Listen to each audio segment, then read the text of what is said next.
Bom, o Pedras, né, também guardamos Pedras aqui, surgiu um pouco dessa obsessão minha com a Ilíada e as mitologias gregas antigas. Eu lembro muito do momento em que eu li a Ilíada pela primeira vez, que foi na virada de 2016 para 2017. Eu estava fazendo uma viagem pelo interior da Bolívia, inclusive visitando o lugar onde o Che Guevara tinha sido morto, e tem uma história bem pesada de que o corpo dele ficou 30 anos desaparecido.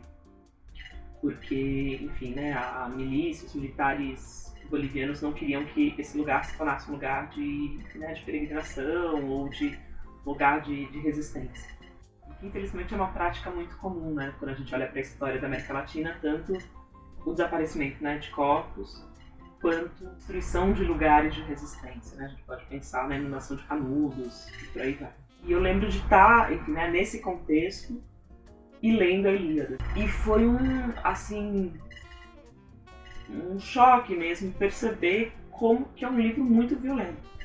Eu lembro de terminar e falar, nossa, Tarantino é moleza perto disso, assim, sabe? A quantidade de morte que Homero vai narrando, uma depois da outra. Parece que é infindável a quantidade de cadáver dessa guerra. E das maneiras de se matar. Eu lembro disso, assim, de ler e falar, são muitos verbos de morte. São muitos verbos que vão narrar as formas de infringir dor ao outro, à outra, as formas de subjugação. E o que mais me inquietou naquele momento foi pensar que isso que é o que vai fundamentar a literatura ocidental e uma tradição de estética, de política, de democracia, de masculinidade, de ser humano, né, que se perpetua até hoje e que chega nas Américas via um processo muito brutal de colonização.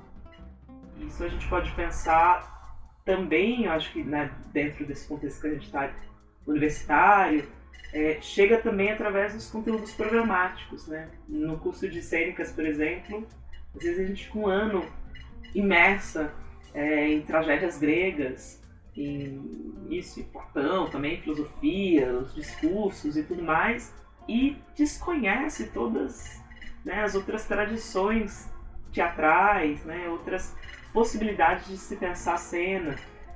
Estuda-se quase nada de literatura ou, enfim, práticas dramatúrgicas e teatrais da América Latina e por aí vai. Então acho que isso foi uma das coisas que me pegou já a princípio, ali quando eu li a Ilíada. O projeto ficou um pouco na gaveta até 2019. Fui publicar o Sangria, rodar um pouco com outros poemas. E aí quando eu retomei a escrita, eu acho que um dos movimentos foi esse, foi de pensar a tradição tendo em vista o Brasil contemporâneo e algumas questões da América Latina. Acho que é esse um pouco o movimento que eu tento fazer o tempo inteiro no livro, né? E atravessar os séculos. Pensando um pouco como que essas tecnologias de morte, né, isso que a gente vai chamar de necropolítica, também se aperfeiçoa através da história. Sobre o título, ele está no poema, é um verso do poema para Andrômaca. Andrômaca é uma das minhas personagens favoritas da Ilíada. Eu lembro que a primeira versão que eu fiz do livro foi no final de 2019, depois de terminar um curso de escrita com Marcelino Freire, que é um escritor que eu amo, assim, um amigo muito querido, que gestou comigo esse projeto. E aí eu lembro de terminar e fazer inclusive um livreto que era bem assim, enfim, de recortar as páginas, colar os poemas, ainda estava muito fragmentado, e entregar para o Eugênio Lima, que é quem inclusive assina a direção do videopoema do Pedras, que é um parceiro também muito, muito querido. E o Eugênio fala para mim, Lu, muito legal, você só pira aí com os gregos, massa, mas por que você tá fazendo isso, Luiz? Assim, você tá indo lá, tipo, mexer nessas pedras, você virar essas pedras super antigas, tá faltando um poema manifesto, mano, assim, né? Tipo, cadê seu poema de Islã nesse sentido? E aí veio o poema para Andrômaca. Então eu acho que, de certa forma, eu escolho essa personagem para explicitar pro leitor, pra leitora, ou, enfim, né, trazer à tona, afinal, por que razão eu fui mexer nos clássicos, né? Nesse sentido, o título mesmo veio dessa sensação de ruína, né? Assim, em 2020 eu fui para a Grécia para terminar o processo de pesquisa para o livro. Visitei muito o santuário, muito o sítio arqueológico, os museus lá de antropologia, arqueologia. E são pedras, né? Assim, pedras que você fala, caramba, é muita pedra, é muita ruína. E é doido porque não são as ruínas de Troia, né? Troia ficava na Turquia.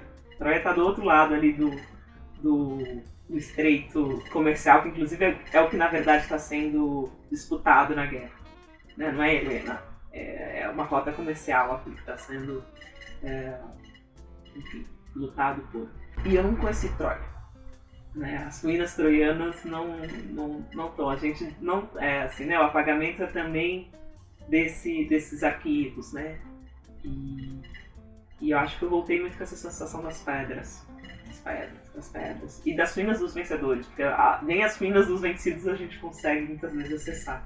Isso tem a ver com, né, quando a gente pensa em história colonial latino-americana, isso, né, abundam os exemplos.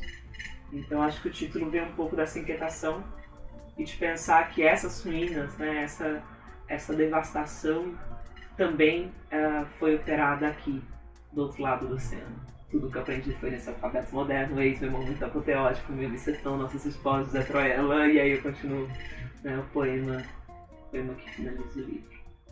Acho que se eu tivesse que falar alguma coisa para quem está começando a escrever ou performar a poesia, é colar nos rolês de poesia, assim, sabe?